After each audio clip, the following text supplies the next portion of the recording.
Eto po na ang ating panahon ngayon ay talagang gumagrabe po. Dumarating na nga tayo, sabi ko nga kanina yung single mom party list. May pinag-uugutan po kasi ako ngayon. Kasi po, eto pong mga nakaraang araw, nagkalat po ang pagtatanim o yung love scam o yung tanim puday. Ano po ba Ano po ba tong tanim puday na to? Ito pong kay Ralph Recto po, mga kababayan. Talagang napatunayan na po ng DOJ, NBI, na legit po ang operation. Pinakita na po nila ang CCTV na may mga single mom po na talagang sisirain po ang reputasyon ni Executive Secretary Ralph Recto. Ano masabi nyo dyan? Alam mo, eto, no? Alam nyo ganito, mga kababayan. Nasabi ko na rin yata ito. Na sino na naman ba ang magbibigay ng 5 milyon na tulong? Ang sarap naman yatang maging kaibigan nitong kampo ni Libiste. Libiste. 5 milyon ibinigay daw na tulong dito sa mga itatanim nila daw, di umanong pokpok, di ba? Artista na lang. Kaya nga eh. Artista. Artista. Hindi may mga artista dyan na mga involved. Wag na natin banggitin ang pangalan. Pero, ito ang matindi dyan. Hindi ba kayo nagtataka, sa bawat nabubuking na mga operasyon nila, laging involved milyon-milyong suhol. Una, dito sa mga 18 kargadores. Ay, di ba? Paborito nila yung 5 milyon eh. 5 milyon din yung umano eh. Yung sa 18 kargador. Yan. Oo. At ngayon, dito na naman sa tanim pokpok. Para sirain ng kagalang-galang na si ES Ralph Recto. Aba mga kababayan hindi umubra. Bakit? Abay nabuking. Magaling si Melvin Matibag. Magaling, no? Napakagaling, no? Nahuli yung CCTV. Alam nyo, sa totoo lang, ako kung walang kasalanan itong Libiste, bakit ka nagtatago? Tapos ito namang konsentidora na nanay. Sumama pa. Kita nyo, tapos nag-extend pa sila. Ang tanong ba sa tingin nyo, babalik pa yan? Wala. Ikaw, anong opinion mo dyan? May chismis ako dyan. Ikaw. Alam nyo ba na sinabihan niya ni dating mayor ng Manila na si Atienza? Scam daw talaga yung magnanay niya. Atin-atin lang to. Kasi nung nasa Congress, humihingi talaga ng tulong kay Atienza. Para lang sang-ayunan, wag kontrahin. Bigyan daw ng pabor yung anak. Pinaburan naman. Oo. Pinaburan. Hindi nga tinanggap. Tinabla niya kasi alam niyang scam. Ah. Kaya sabi niya noon pa talaga, alam ko na yan, scam. Bakit pumasakay Digong? Ay malakas. Baka kumending-kending ng ganong kay Digong. Diba? Nakuha yung kiliti ni Digong, Hindi kaya inaring-kingkingan niya, ni Lauren si Digong noon? Ay, kasi hindi naman, di ba, matatakot ka kung fake yung sinabi mo, kung ikaw si Atienza, makakasuhan ka, di ba? Hindi talaga sinabi niya sa isang interview yun. Scam yan. Scam yan, magnanay na yan. Hindi, alam nyo, ang nangyari kasi, tama si Direk, dumating po sa punto na etong si Atienza ay sinusuhulan di umano ni Lauren Legarda ng 10 milyon. Grabe. At ito ay sa Manila Polo Club mangyayari. Grabe, At no? nung nagkita nga sila at aktong sinusuhulan siya, galit na galit po si Lito Atienza. Kasi po, hindi naman daw ganun ang kanyang pagkatao para suhulan mo at i-approve lang ang scam na solar power energy ng kanyang anak na si Lepeste. Ito po mga kababayan kita niyo po katarantaduhan ng Digong administration. Boss Mike, Direk Freddy, walang pinagkaiba ito sa Parmali. 500,000 nag-supply ang Parmali sa buong Pilipinas. Yun lang po ang puhunan. Si Lepeste naman, 1 milyon lang. Magsusupply ng solar power sa buong Pilipinas. Ganun po katarantado ang bangag na si Digong. Kaya yan pa ang sinasabi niyong, dahil sa presidente na si Digong gumanda Pilipino, mga luga. Puro Yan, kayo. yan Hindi, yung ang gusto ko, tanong. yan yung gusto ko lang isingit kanina na saan ka naman makakakita? Ikaw negosyante ka eh. Oo. Diba? Ang kayang budget mo, 1 milyon. Oo. Tapos kukuha ka ng budget na mas malaki pa. Bilyon ang halaga. Eh, paano mo gagawin yung proyekto? Oo. Eh, di halatang scam. Scam talaga. Gagawin. Kaya nga hindi naprobahan ni Lito Atienza eh. Dahil alam niya. Ewan ko kay Digong kung ano nga nangyari.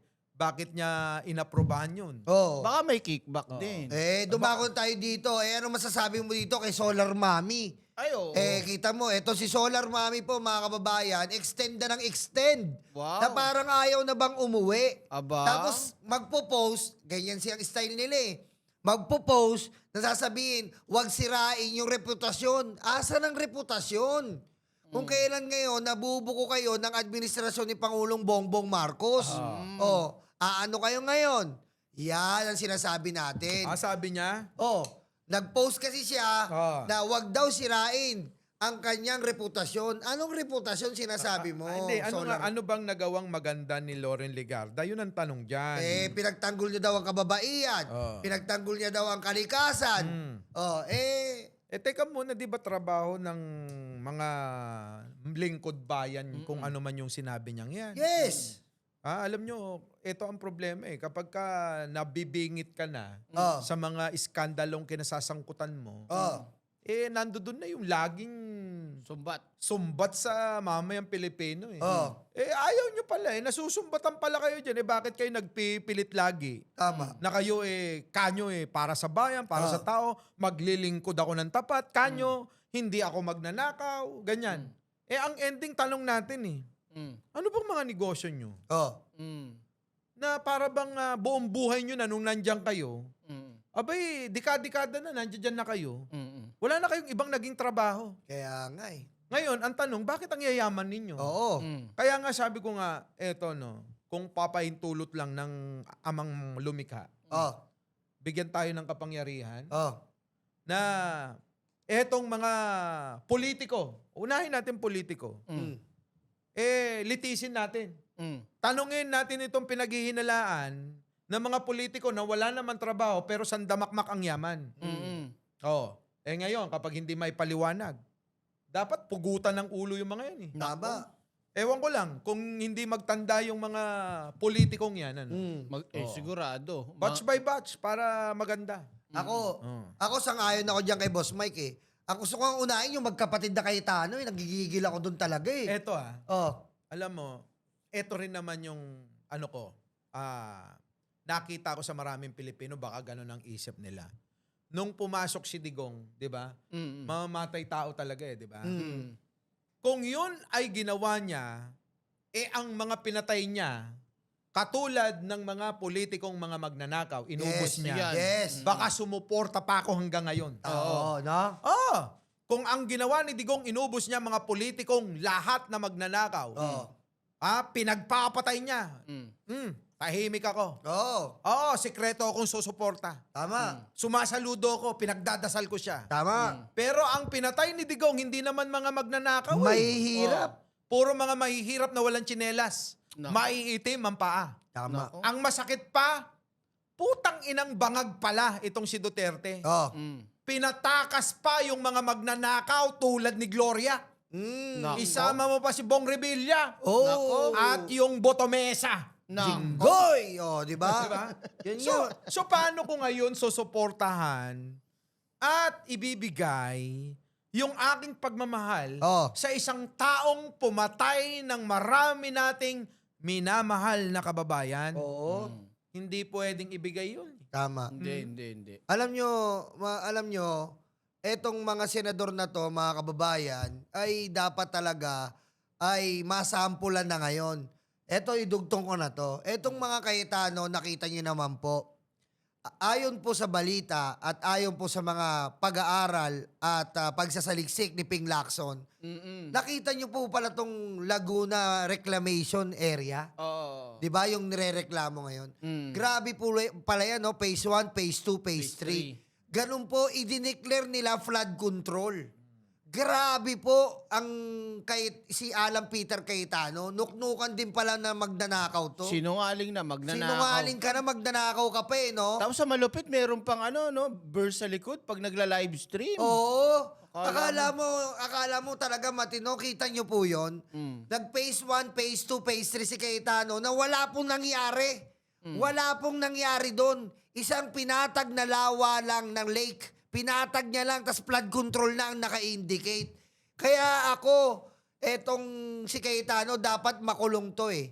Dahil napakawalang yan ito. Ito ang sumira sa imahe ng Senado na inatake daw ang Senado pero binaril nyo ay pinto. Saka makakano niya ang pusang ina mo ka, Alan?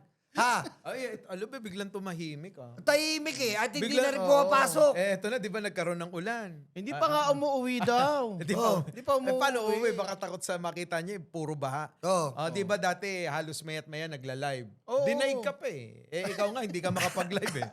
Kahit minsan ka nalang sa isang araw, bihira pa. Oo. Hindi, alam mo naman yun eh. Eto, walo tong katabi natin. Ano to eh, pok-pok to eh. Walong mag-live. Si Alan Peter Cayetano, mas live pa ako, 10 yata. Oo. Maya't maya naka-live. Biglang umulan. Ayun. Sa pagkakasabi niya na, oy, ikaw, Ping Lacson, pumunta ka ng Las Piñas. Tignan mo, malulunod ka sa ganda ng mga proyekto doon. Walang baha doon, Eka. Ngayon umulan, nuknukan ng latas ng baha. Bigla nang huminto eh. Hindi na nagla-live. Siguro baka nahihiyang tanungin na, Senator Alan, baha daw po dyan sa Taguig. Di ba? Tsaka pansinin mo. Inaangat mo masyado yung Taguig. Hindi naman ikaw ang mayor, senador ka eh. Halata yung connivance yung mag-asawa. Sorry, pasensya na. At isa pa to, idugtong ko na. Pati itong si Pia Cayetano, inaaway si Idol Rapi. Sabi niya kay Idol Rapi, tigilan po natin ang pagdadrama dito. Pusang ina ka, Pia. Sabog ka ba o hinihingal? Sino ba umiyak sa Senado? At sinabi, hindi niyo man lang ako kinakamakakanyisi. Mali. Direct. Ganon. Mali ka naman eh. Ikaw.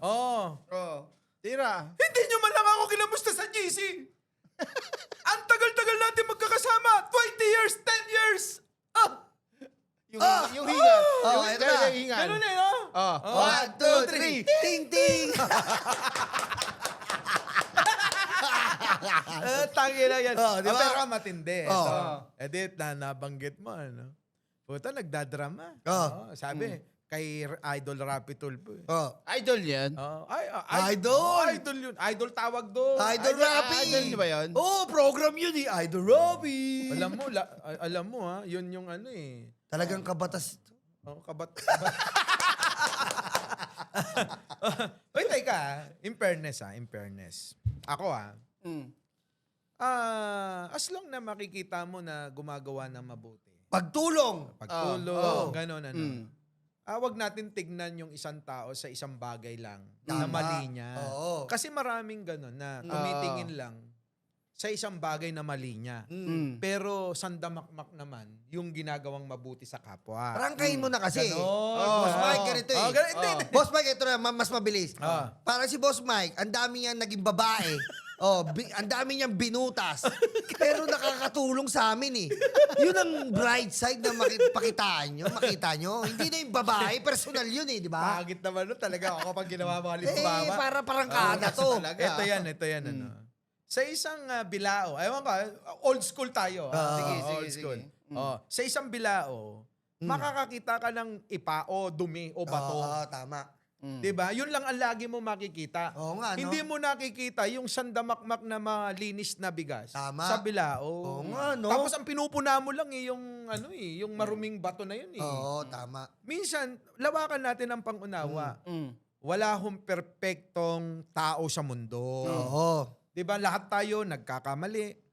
Lahat tayo may nagagawang paningin ng iba. Masama. Diba? Halimbawa, tingin nyo sa akin, babaero, masama sa inyo yun. Hindi ko kayo mapipigil dun eh. Diba? Pero yung iba, bumibilib din. Ay bakit? Wala naman. maraming nagreklamong babae sa akin eh. Oo. Sa tagal natin sa social media, Sa daming binutas. siguro sa tagal-tagal ng paghahanap ng maibubutas. Yan! Wala yun, nailusot! Sa tagal-tagal ng naghahanap sila ng maibubutas, sa akin, kung sino-sino na lang dinadamay. Tama. Diba? Mahirap. Eto na nga. Ito lang nga. Diba? Yung mga umatake tignan nyo naman po si Idol Rapi po inatake. Yung mga umatake, laos na. Wala na. Kinuntit araw-araw, wala na, laos na. Di ba? Yung mga tropa nito, wala na. Kaya nga. Grabe, no? Tapos pagbibintangan pa nila si Idol Rapi daw ang madrama. Kailan ba naging madrama si Idol Rapi sa Senado? Hindi naman eh. Di ba? Kung ano-ano yung mga ibabanat na mga sabi nila, bakit kayo nakikialam sa problema na may problema ng pamilya? Kung pumayag naman at meron namang consent na pwede na ilathala. Bakit hindi? 'Di ba? Ang problema, yung nangingialam kayo na walang consent niya. Tama. Alam mo, mahina lang talaga yung mga tagapagtanggol minsan eh. Kaya alam mo, doon nadadali, no? Pero kung ako yung nasa panig noon, yari kayong lahat sa akin. Pero kayo, sa tingin... Balak pang tumabo. Kuwara kumabig eh. Di ba? Hindi, ano masasabi mo doon sa Pia versus Rapi Tulfo na mas madrama daw si Rapi Tulfo? Ayun na nga. Kasi ganito lagi yan eh. Gusto mo panghuli ka ako muna? Sige. Ito, totoo lang to sabihin ko. Bilang isang kritiko ni Rapi Tulfo, makinig kayo mabuti yung away o banggaan ni Pia at ni Rapi, sa puntong yun, talaga naman pong nakitaan natin ng kakaibang drama si Pia Cayetano. At iba yung nangyaring barilan, yung pagdrama niya, yung pag-akay sa 18 kargador, talagang kitang-kita ang scripted na drama nung magkakapatid. Pero, hindi ko inaalis dahil marami ako nasaksihan na grandstanding at tawag dito, pagdadrama gamit yung opening kineme-eme sa Senado ni Rapi, dala yung kwento ng buhay ng iba. Yan po ay malinaw na sa akin. Pero may talagang totoo lang.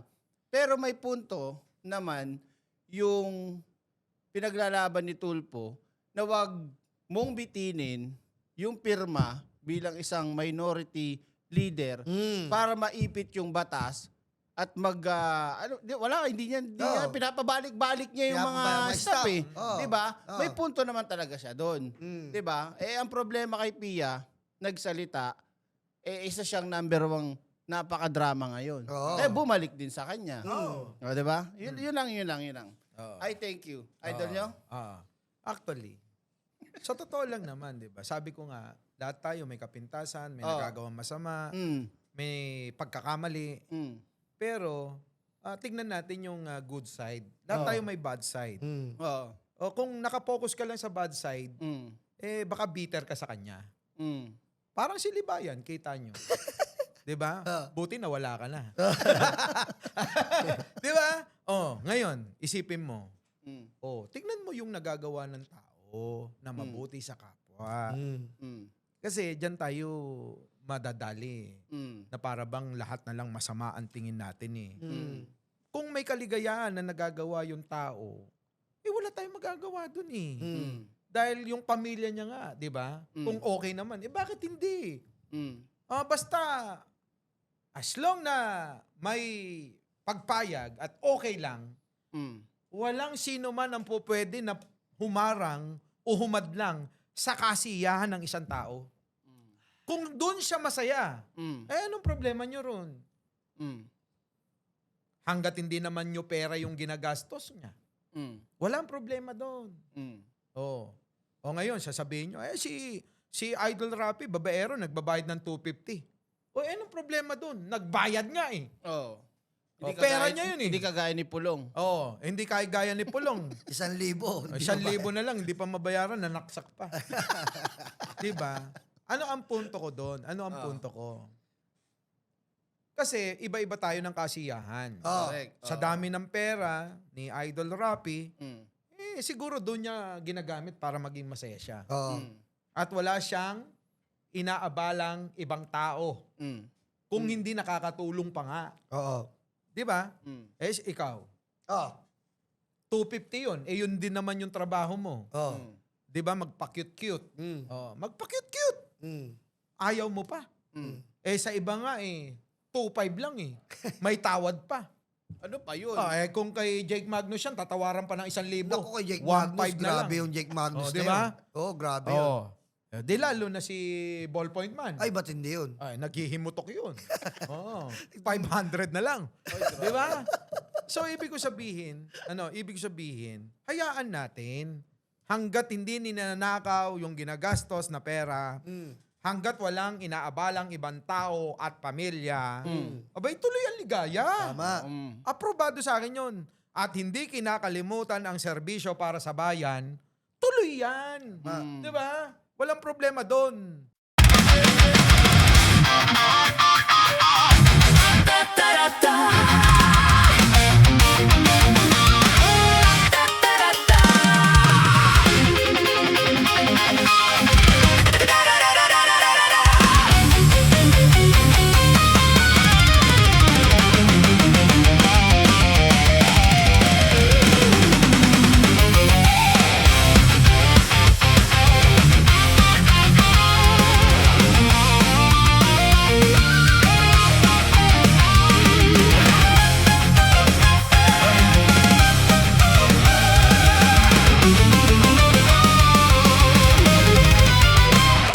Madilim daw ang paligid, putukan daw ay maririnig.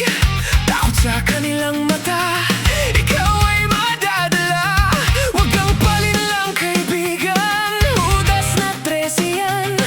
Sinira nila ang Senado, sobrang ganit mga ito. Hindi nyo na maloloko mga Pilipino. Gising na gising kami sa kabobohan nyo. Di bumenta ang pelikula, pati ang drama. Sa sobrang kapal ng mukha, nangungumusta pa. Hindi nyo na maloloko mga Pilipino. Gising na gising kami sa kabobohan nyo. Di bumenta ang pelikula, pati ang drama. Sa sobrang kapal ng mukha, nangungumusta pa. May kaso at may sabit, sila